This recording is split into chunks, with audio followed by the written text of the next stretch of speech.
We are all over the 2016 presidential race tonight. First, we're going to look at tomorrow night's Republican debate and whether Donald Trump's biggest challenge could be the room it's being held in, maybe not the other candidates who are in it. Then Donald Trump, Ben Carson, and Bernie Sanders couldn't be more different, yet they're all in the same boat in what's shaping up to be and has already been a bizarre election season. I want to know why. Also, President Obama is criticizing liberals, and guess who's on his side? Comedians Jerry Seinfeld and Bill Maher, and this is no joke. It's a serious issue that is getting more and more attention. Good evening and welcome to RFL. I'm Andrew Whitman, in again tonight for Richard French, and we begin with America's favorite reality show. Not talking about The Apprentice and Arnold Schwarzenegger taking Donald Trump's place. I'm talking about Trump's new reality show, The Republican Debates.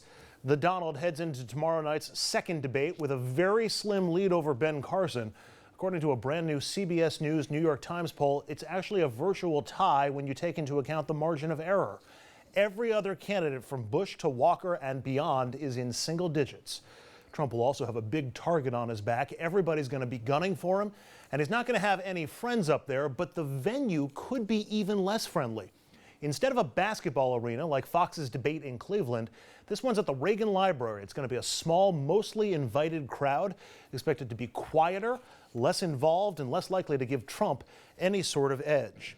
Here tonight to help give me an edge on the analysis is our panel tonight, and we'll find out what we can expect to see out in California tomorrow. Jeannie Zaino is with us, professor of political science at Iona College, professor of campaign management at NYU, and clearly the best looking one at the table tonight. You're required to say that. That's right. You don't mean it, Andrew. I'll take the $20 after the show. Dominic Carter, political journalist and author, and independent political consultant Michael Tobin. And let's start with the venue tomorrow, because you had 20,000 people in the arena in Cleveland, and Donald Trump did what he does best, what he did in Texas last night. He plays to the crowd and he goes back and forth.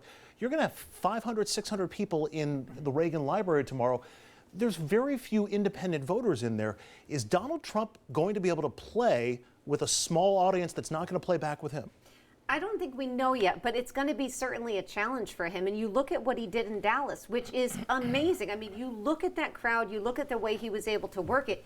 He's certainly a master at that. But you're right, this is a different venue, and you're probably going to have people in there who are committed to other candidates, or at least committed to the Republican Party. And there's the idea that perhaps Donald Trump is not as committed to the party as he is to Donald Trump. And that could present a problem for him if you're talking about the crowd.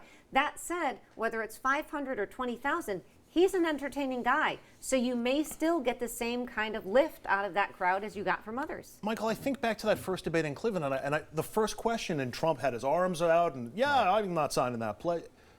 Can he be as effective without, the kind of crowd that you would get at a rally or at the first debate? Let's remember the real audience here is not just the people at the Reagan Library, but rather everybody watching at home, and whether it's on Fox or whatever station it's going to be carried on in these important swing states, in these important early states. So that is the true audience for which he is going to be performing. It's not necessarily going to be the people who are there. But I would say if I'm a Jeb Bush, I am focusing on the fact that you're standing in the Reagan Library and you talk up the Reagan legacy and who the inheritor of that legacy can and should be, and I don't think Donald Trump fits that mold. Whether that plays with early state sort of red meat prime base voters, well, the voters haven't been in a position to make a choice yet, and I think when it comes time to make a choice, I've maintained Trump won't be their choice. But does the venue favor Trump more or less? I'd say it's 6 of one, half dozen of another, because the audience is elsewhere.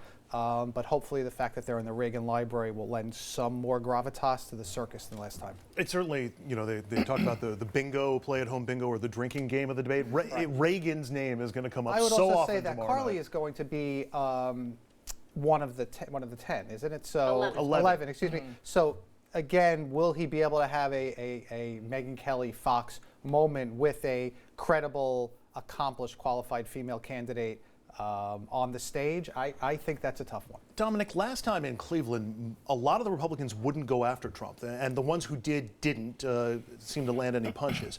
Is this going to be a more aggressive debate tomorrow night? Extremely aggressive. Really? Extremely aggressive. First of all, the venue means absolutely nothing. whether it's the stadium in Cleveland where LeBron James plays basketball or the Reagan Library, Trump is playing to one person in the room, one person only, and that's when he shines. That's that camera. So the other candidates on stage almost doesn't matter in Trump world. That's what made him so good. That's why NBC signed him, with The Apprentice, and it did so well in terms of the ratings. I think that all the candidates, okay, let's be honest.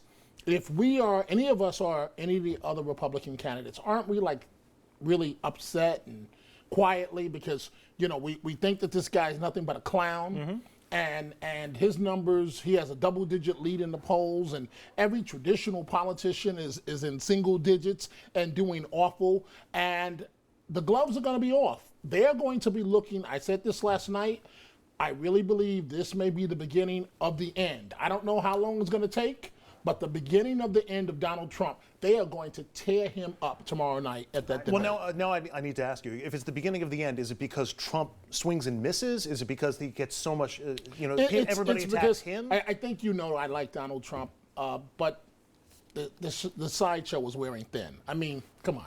You can't answer a single question. And you're making almost a mockery of the system by not being able to answer a single issue.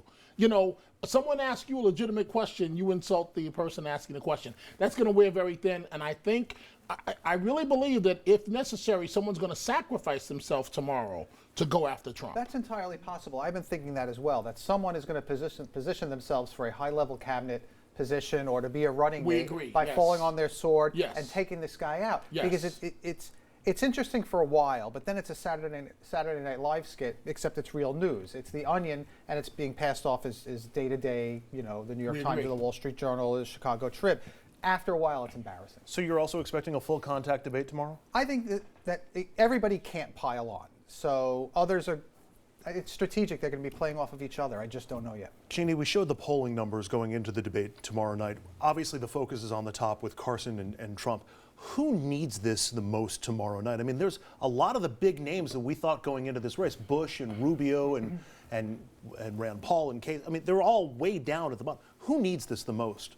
I think Jeb Bush is in a really tough position, and he really needs a quote-unquote win. And whether that win is striking out against Donald Trump or in some way getting his name out there, I think he's in critical condition at this point, very much like Hillary Clinton on the other side. So I think this is a critical time for Jeb Bush to come out and say, I can score a win, and I'm not going to be this kind of doormat that lies there and is criticized. I'm going to put you on Jeb's staff. How does he get that big win tomorrow? Is it by attacking Trump? Is it by going through policy specifics? What's the style? What's the strategy for Bush tomorrow? I have never been one to believe that you can come out and be anything but what you are. And so I think for Jeb Bush, it's to come out and be the person that he is and to say, look, I'm a manager. I've been an executive. I know these issues and I can do this. And I know that in the short term, that's not sexy. It's not exciting. People aren't going to get all rah-rah about it.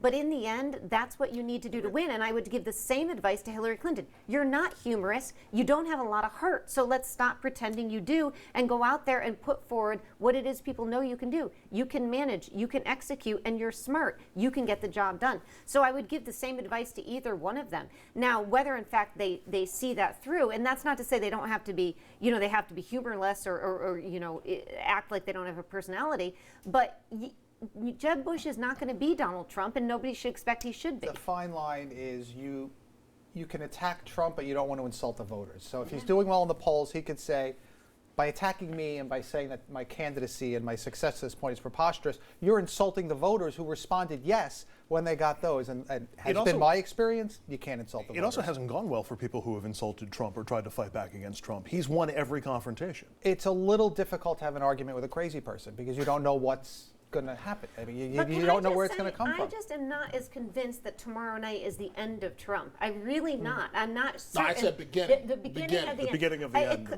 I'm not certain. I think at some point his bubble is going to burst, and so is Ben Carson's. But I don't know that tomorrow night is it. I mean, you look at the latest polls, and they simply don't pretend that there's going to be some big drop tomorrow night. It's still early. It's very early. I agree with you. I want to get from the rest of the table, who else are you keeping an eye on tomorrow night? Who's your pregame favorite to have a breakthrough kind of night? Carly, And Kasich or Paul are going to have to sort of throw some wild roundhouse punches and see what sticks, because if they want to keep money coming in and they want to stay credible and they don't want to be written off by anybody but their hometown papers, they're going to need to do something impressive. I think Walker doesn't need to, because he's a different kind of candidate. He has a different candidacy. I think he gets to lean back and just see how this looks. Although he tried that last time, and It a didn't lot go of people well. were critical. Didn't go well. Dominic, who are you keeping an eye on tomorrow? Almost do or die for Chris Christie. He's in trouble. Almost forgot about it. Isn't it interesting? No one talked about it. What about the New Jersey governor? I expect that he might be on the attack against Trump tomorrow, but he's got to be careful, because if he gives, can he take? You know, if Christie comes out, Trump's going to be like, dude, what's going on in your own backyard? And so Christie's got to be In the careful news with again, that. because United CEO Right, leaving his right. whole Port Authority All of thing. that mess. Yeah. Jeb Bush is in trouble. He can raise the money, but my God, show us that you want this. Show us, you know what? Show us that you have a little bit of a personality like your brother, who was the president. I know you're running from the president, from your brother, and from your father, but Jeb Bush has got to show us. This is insulting, Andrew, what's going on. You've raised a high amount of money, $100 million, and you have no life in your campaign. You're at 8% in the polls. Finally, and I just want to go around the table very quickly, whose name do we hear more often tomorrow night, Hillary Clinton or Ronald Reagan? I think probably Hillary Clinton, but I'm not sure. Dominic? Definitely Hillary Clinton. Michael? Ronald Reagan. All right, we're going to see. All right, we're going to take our first break on RFL. When we come back, we're going to answer the question about Bernie Sanders that's on everyone's mind. Why would a Jewish socialist Democrat speak at Liberty University, an evangelical hotbed of conservatism? And why would he do it on Rosh Hashanah?